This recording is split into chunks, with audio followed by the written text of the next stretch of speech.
Kayo, pati kayo, Brother Eli, and maybe even you, Bishop Bacani, medyo nagulat kayo sa reaksyon ng publiko sa nangyaring ito. Hindi ba? Dahil, dahil hindi ko rin akalain na ganyan na magiging reaction. Siguro, But isn't that an indication na parang siguro, hindi ba kumisan you also say that the voice of God is also seen from the voice of the people? Na baka ito naman na sinasabi nating absolute necessity insight. Na baka naman ang mga tao ngayon sinasabi, teka muna, balansin natin ang konti muna ito. Dahil walang balansin towards the side of the victims eh. Baka naman yung attorney, yung voice of the people is the voice of God. Kung ang sisigaw yung sumigaw nung ibibitayin si Kristo, you cannot say that that is the voice of God. Dahil puro masasama yung sumigaw na yun.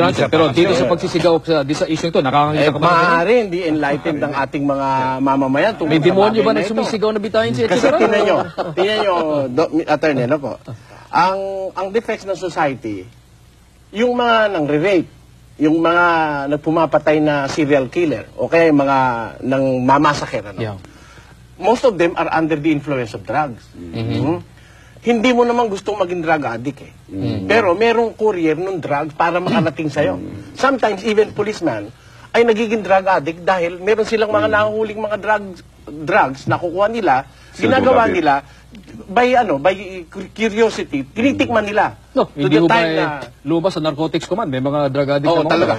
Pero out of curiosity, doon nag-umpisa yun. Knowing fully well that you are destroying yourself because of these drugs. Pero inumpisahan mo. Ngayon, nung nandun ka na sa extreme na drug addict ka na nga, all the possibilities of committing crime ay nasa sa'yo na. Ayan. Kaya, sabi ng Biblia, 6:12 of the book of Ephesians, we wrestle not against flesh and blood. Hindi tayo dapat galit dito sa kriminal. Dapat galit tayo sa krimen. At ugatin natin ang pinanggagalingan ng krimen. Saan galing ang krimen?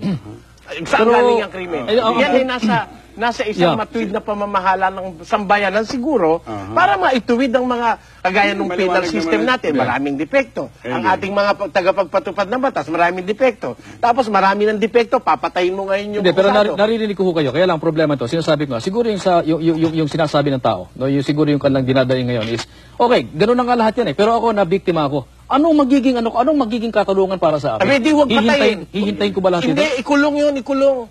Mas mahirap yung pagdurusan ng pag nakakulong yun, makakalabas, gagawing assassinated, pa-assassinate hindi na palalabasin. Kaya nga dapat i-correct yung penal system eh.